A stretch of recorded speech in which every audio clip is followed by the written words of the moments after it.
Okay, this is Orlando Wilson. What I want to talk about in this video, quickly as always, is the insider threat. And this is something that the main threats to businesses, to me, and I think a lot of, if you look at a lot of statistics on crime, etc., a lot of the issues with businesses, a lot of the crimes that are committed, be it theft, fraud, etc., the people committing those crimes, the criminals, have some connection within the business. There's an internal issue to start with. I'm going to tell you a few stories in this video, and I'll highlight a few things as we go along. In my business, close protection business, investigations business, etc., I'm always wary, and again, you should be always wary in the security business in general, of people that's working for you, be it providing close protection services, etc., be it man guarding, guards, trying to steal clients. And this happens a lot in the close protection business, where you assign somebody's working with the client, and the person's working with the client will get over friendly with the client and then try and steal the client from you.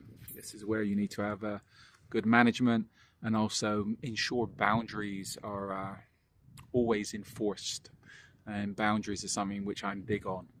And in the close protection business, you have to make sure there are boundaries, or if boundaries are overstepped, they need to be enforced, because it can lead to big problems. And I'm sure I got a video up somewhere about boundaries. So this is where, from the close protection perspective, a lot of the threats are going to come from internal issues. And one of the main issues is going to be the guards, the personnel that's working for you, causing problems. For corporate security, it's the same. A lot of theft is internal. Retail security, a lot of theft is internal.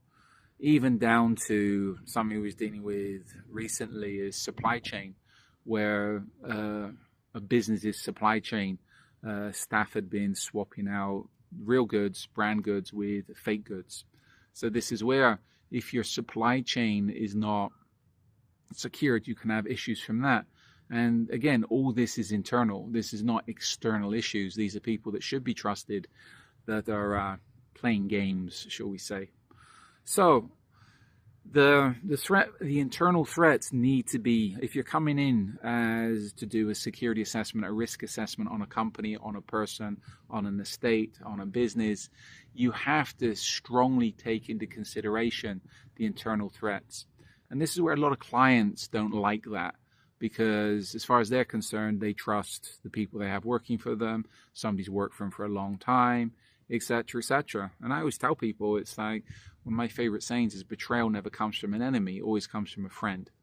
On a personal level, how many marriages, people at the base level, how many people are madly in love one day and they want to kill each other and get divorced the next day? It happens. So relationships change, people change. And this is where, if you're providing a security overwatch for a client, you need to take that into consideration. And clients need to be made aware of it. Even though somebody might have worked for them for a long time, they like that person, etc., that person could still be causing them problems. Issues, stories.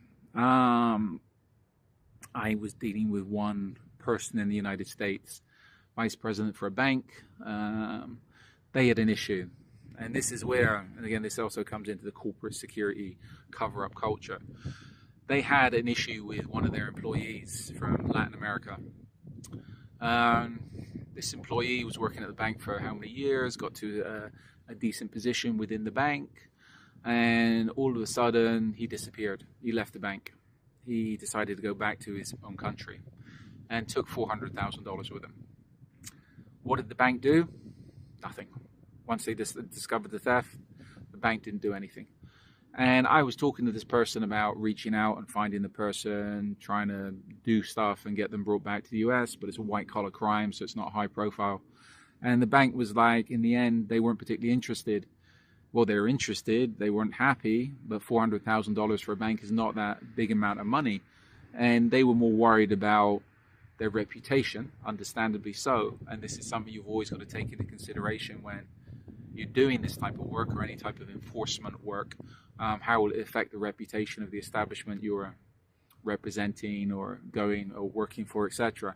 And they were more worried about their reputation than actually getting the money back, because they worked out, if they thought, and I think they thought rightly so, that it would be embarrassing for them to say one of their personnel had skipped the country with $400,000. How could he do it? They didn't have security protocols, etc., etc., etc. One case. Another case, London, many years ago. One company, a large law firm that had a block in London. Their administrator, they'd done an audit on their administrator because there were issues. Somebody picked up on issues. And the administrator was the gentleman who was buying everything for this law firm, etc. Sorting out all the logistics. And this company, this law firm, must have had their own printing department, going through reams and reams of pallets of reams of paper a day. They needed toilet paper, pens, this, that, construction work, building work, repair work. It was the person in charge of the logistics, the administration for that building, had a very large job to do and was kept busy because they're buying a lot of materials.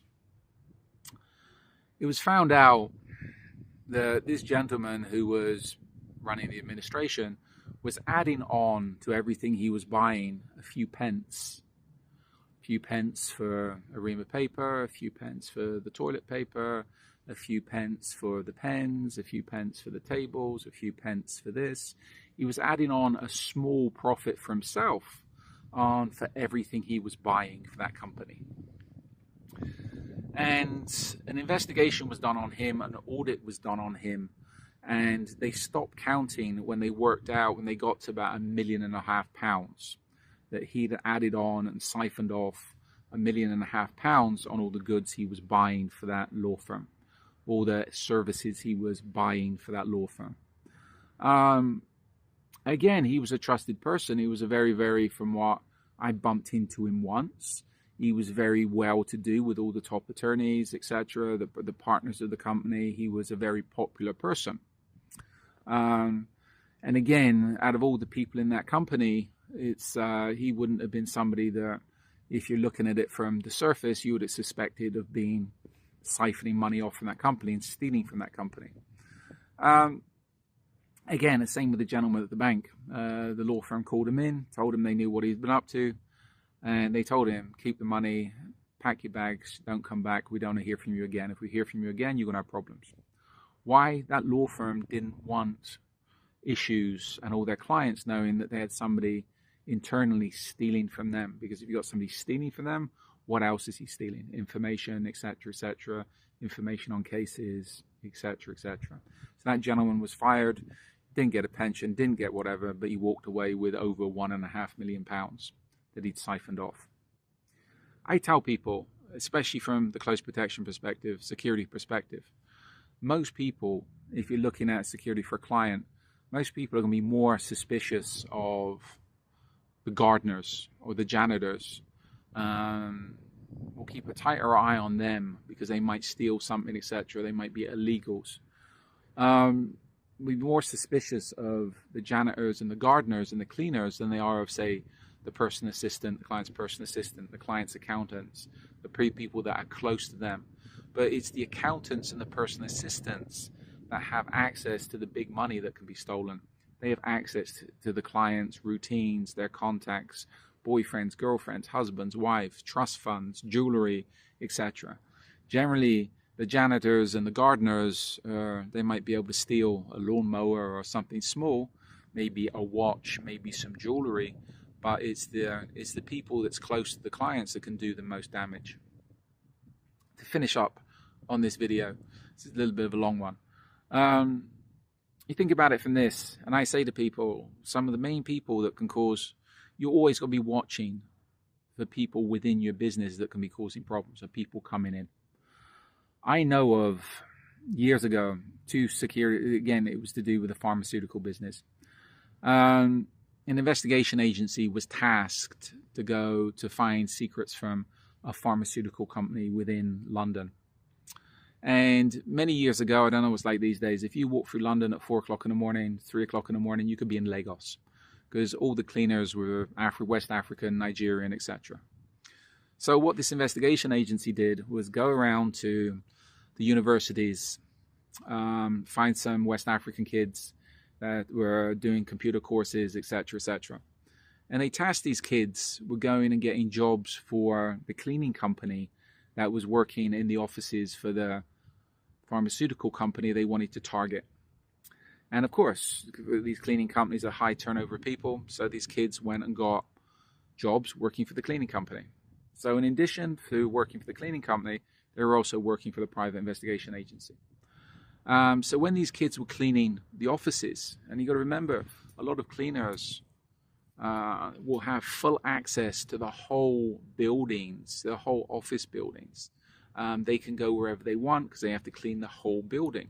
And generally, they're not vetted out, they're not checked out, etc. So when these kids were cleaning these offices and they had access to the whole of the offices, they were also downloading information from computers, whatever was thrown in the trash, photographing documents, etc. These cleaners, who most people look down on as being most probably just stupid West African cleaners that hardly speak English, was milking that company for all the information they could get. I tell people the same for if you want to infiltrate a business, infiltrate a company, get somebody to work for the security department, etc. So the security company that's working for that company, providing security on those offices, those facilities, because the security personnel, and most of them, they're not well trained. We're talking security guards, not that well trained, not that well vetted out, have full access to the whole of the building, and also confidential information, security systems, etc. And you think about it from a professional criminal perspective. If you're looking to do a large heist, then if it takes you a couple of months to get somebody a security license and get somebody to work within, or try to get them to infiltrate working for that the security department of that corporation you're looking to target, what's a few months if you're going to make millions of dollars, right? So this is where, when you're looking for the insider threat, again, always, if you know how to attack, you know how to defend.